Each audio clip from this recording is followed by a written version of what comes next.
بسم اللہ الرحمن الرحیم۔ آج میں آپ کے ساتھ اپنی پوری درود لائف کا ایکسپیرینس شیئر کرنا چاہتا ہوں، تجربہ شیئر کروں گا، نچوڑ شیئر کروں گا، خلاصہ شیئر کروں گا۔ اگر آپ چاہتے ہیں نا کہ آپ کی بڑی سے بڑی حاجت پوری ہو جائے، درود ابراہیمی پڑھنے کی منت مان لیں۔ بس تعداد آپ کو بتاتا ہوں، طریقہ آپ کو بتاتا ہوں، پڑھنا کیسے ہے، سب کچھ آپ کو بتاتا ہوں، ویسے آپ نے کرنا ہے۔ یقین مانیں آپ خود حیران ہوں گے کہ وہ کام کی جو برسوں کے پھنسے ہوئے، وہ مشکلات کی جو حل نہ ہوتی تھی، اور وہ حاجات کے بڑی کاوشیں کوششیں کر لی لیکن پوری نہ ہوتی تھیں، اپنی کھلی آنکھوں سے ان حاجات کو اللہ نے چاہا تو پورا ہوتی دیکھیں گے۔ میری مسز کی ممانی کو بیٹے کی خواہش تھی، اور بڑی دیرینہ خواہش تھی کہ اللہ کریم ان کو بیٹا عطا فرمائے۔ 1.25 مرتبہ انہوں نے درود ابراہیمی پڑھنے کی منت مانی اور اللہ کریم نے کرم فرمایا، ان کو بیٹے سے نواز دیا۔ میری سسٹر کی درود سٹوری، میری سسٹر بڑی خواہش مند تھی کہ اللہ کریم اولاد عطا فرمائے، 1.25 مرتبہ درود ابراہیمی کی منت مانی، اللہ کریم نے اولاد سے نوازا۔ اور یقین مانے ایسے حاجتیں ایسے پوری ہوتی ہیں کہ بندہ حیران ہو جاتا ہے۔ اچھا، یہاں ایک بات میں بتا دوں کہ منت اور نیت میں فرق ہوتا ہے۔ منت وہ ہوتی ہے کہ جب کوئی شخص کسی کام کی منت مانتا ہے، یا اللہ اگر میرا یہ کام ہو جائے تو میں اتنی مرتبہ یہ ذکر کروں گا، یا اتنے نوافل پڑھوں گا، یا اتنی مرتبہ درود پاک پڑھوں گا، تو یہ منت ہوتی ہے۔ اور ایک ہوتی ہے نیت کہ یا اللہ مجھے یہ حاجت ہے، میں یہ درود پاک پڑھ رہا ہوں یا یہ وظیفہ پڑھ رہا ہوں، اس کی برکت سے میری حاجت کو پورا فرما۔ اب منت جو ہے، اس کی جو احکام ہے یہ بھی سننا آپ پر لازم ہے۔ بہت سارے لوگوں کو پتہ نہیں ہوتا اور وہ منت مان لیتے ہیں اور بعد میں کہتے ہیں جی کفارہ بتائیں۔ وہ کفارے سے تو نہیں پھر کام بنتا۔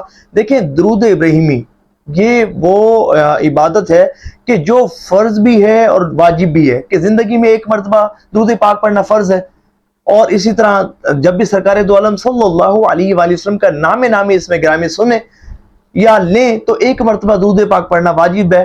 تو ہر وہ عبادت کے جس کا تعلق فرض یا واجب کے جنس سے ہو، تو اس کی جب منت مانی جاتی ہے تو کام ہونے کی صورت میں اس کی ادائیگی بندے پر واجب ہو جاتی ہے۔ اگر کسی نے منت مانی کہ بھئی میرا یہ کام ہو جائے تو میں 1.25 درود ابراہیمی پڑھوں گا، تو کام ہونے کی صورت میں 1.25 درود ابراہیمی پڑھنا اس پر واجب ہو گیا، بھلے جتنے عرصے میں پڑھے، اب اس پر واجب ہو گیا کہ وہ پڑھے۔ تو میں اس میں آپ کو آسانی دینا چاہتا ہوں، میں یہ چاہتا ہوں کہ آپ منت نہ مانیں بلکہ نیت کریں کہ یا اللہ میں نیت کرتا ہوں کہ میں روزانہ 313 مرتبہ درود ابراہیمی پڑھوں گا، یا روزانہ ایک تسبیح توجہ کے ساتھ خشوع و خضوع کے ساتھ بیٹھ کرنا جائے نماز پر گنبد خضرا شریف کا تصور کرتے ہوئے اہتمام کے ساتھ آداب کے ساتھ پڑھوں گا، اللہ کریم کرم فرما، میری حاجت کو پورا فرما۔ تو یہ اگر 313 مرتبہ بھی درود ابراہیمی صرف نیت کر کے یا اللہ میری یہ نیت ہے، میری یہ حاجت ہے، کرم فرما، پورا فرما دے، اور نیت کریں، اور 7 دن اگر 313 مرتبہ درود ابراہیمی بھی پڑھے نا، یقین مانے اللہ نے چاہنا تو آپ کی حاجت پوری ہو جائے گی۔ اگر آپ منت ماننا چاہتے ہیں تو میرا مشورہ یہ ہے کہ اتنی منت مانیں کہ جو آسانی سے آپ ادا کر سکیں۔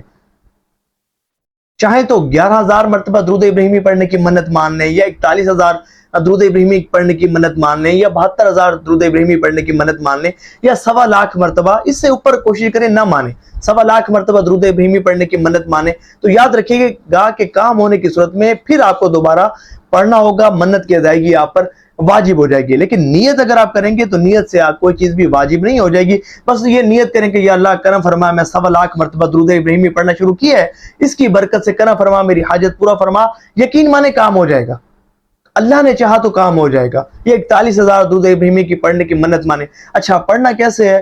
آپ نے توجہ کے ساتھ جائے نماز پر بیٹھ کر خشوع و خضوع کے ساتھ، چلتے پھرتے نہیں پڑھنا، کیونکہ دیکھیں جس وظیفے میں جتنی زیادہ توجہ ہوگی، اخلاص ہوگا، خشوع و خضوع ہوگا، اتنی جلدی کام بن جائے گا انشاءاللہ۔ اگر آپ کی توجہ نہیں ہوگی، چلتے پھرتے کیسے آپ، توجہ ہوتی ہی نہیں ہے، تو جتنا زیادہ اہتمام اتنا جلدی کام اللہ کی رحمت سے ہو جاتا ہے۔ آپ 2 نشستوں میں پڑھ لیں، 3 نشستوں میں پڑھ لیں، 4 نشستوں میں پڑھ لیں، لیکن روزانہ پڑھیں، بلا ناغہ پڑھیں، توجہ سے پڑھیں، خشوع و خضوع کے پڑھیں، ساتھ پڑھیں، اور پڑھنے کے بعد جب آپ پڑھ چکے ہیں اس کے بعد 2 رکعت نماز نفل حاجت کے پڑھیں کہ یا اللہ مجھے یہ حاجت ہے، میرا کرم فرما، میری حاجت پوری فرما۔ جو دن بھر میں آپ نے وظیفہ پڑھ لیا، اس کے بعد رات کو عشاء کے ٹائم آپ 2 نفل حاجت کے پڑھنے، اچھی بات ہے، وگرنہ کسی بھی غیر مکروہ وقت میں حاجت کے نفل پڑھیں، پھر درود ابراہیمی پڑھیں، یا کسی بھی نماز کے ساتھ 2 رکعت نماز نفل حاجت کے پڑھیں، اس سے بڑی جلدی کام بنتا ہے۔ اور کام بنتے دیکھیں الحمدللہ۔ اچھا آپ نے نفل پڑھ لیے، درود ابراہیمی سارے دن پڑھ لیا، اب ایک جگہ بیٹھ کے توجہ سے جتنا آپ نے درود ابراہیمی پڑھا اس کا ثواب سرکار دو عالم صلی اللہ علیہ وآلہ وسلم کی مقدس بارگاہ میں ثواب کا تحفہ پہنچائیں۔ پھر حضور کے وسیلے سے سیدہ کائنات حضرت فاطمہ الزہرا رضی اللہ تعالیٰ عنہ کی بارگاہ میں ثواب کا تحفہ پیش کریں، اور پھر ان کے وسیلے سے اللہ کریم کے بارگاہ میں دعا کریں۔ اللہ نے چاہا تو کیسی بھی مشکل ہوگی آسان ہو جائے گی، کیسی بھی حاجت ہوگی پوری ہو جائے گی، اور آپ حیران رہ جائیں گے جب آپ حاجات کو پوری ہوتی دیکھیں گے۔ امید کرتا ہوں کہ یہ ویڈیو آپ کے لیے بہت نفع بخش ثابت ہوئی ہوگی۔ کمنٹس میں مجھے بتائیے گا، اگر کچھ کوسچن پوچھنے ہو تو ضرور پوچھ سکتے ہیں، میں رپلائی کروں گا، اور ثواب کی نیت سے اس ویڈیو کو شیئر ضرور کیجیے گا۔